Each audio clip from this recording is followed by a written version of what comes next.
Jensen, thank you very much for agreeing to do this interview with me today. You're welcome. It's my great pleasure. When you were my age, which is 14, did you know that you wanted to be an engineer?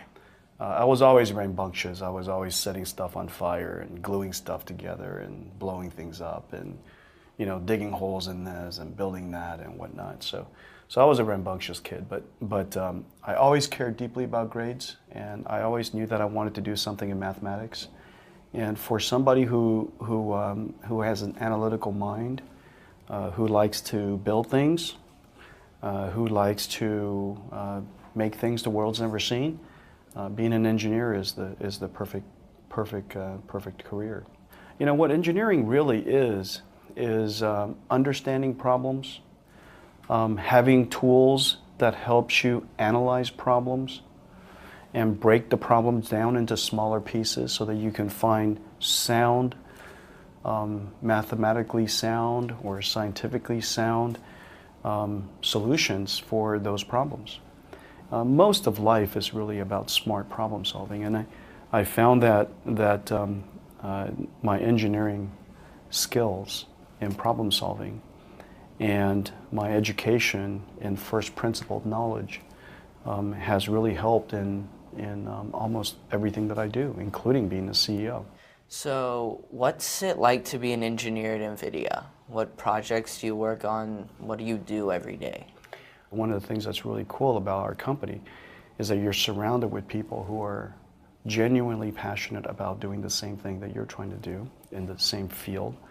Let's do something that matters, something that we're good at, and something that brings us joy.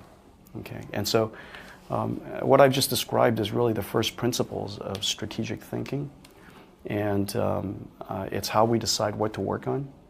And of course, if it followed and satisfied the rules that I just provided, it must be pretty cool. And smart thinking about a problem is really at the beginning of engineering. It's asking the question, what is this problem really about? Now, there are some problems that if you try to solve it in the most literal sense, it would take a long time to solve. It might take a lot of money to solve. It might take an enormous amount of cost, in time or resource or whatever it is, or materials. But if you change the problem and you truly understand what is the person really trying to ask? What is at the core of that problem? Maybe you can express that problem in a slightly different way, and as a result, it becomes solvable, and a solution can be found. Maybe you can break the problem down into 10 pieces, and that you would solve it over time. That it almost doesn't matter what the end profession is.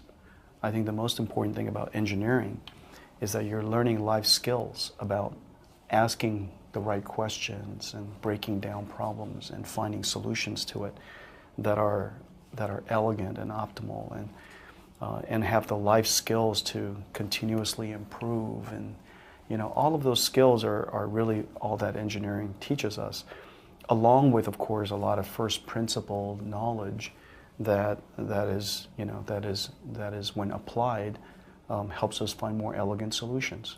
And so that's really all engineering is about. And so problem solving is life.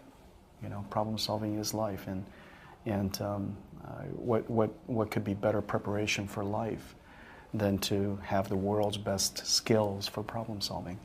Thank you so much for doing this interview with me today. I found the answers to the questions. They were really, really interesting answers. I learned a lot. I appreciate it too. I enjoyed talking to you.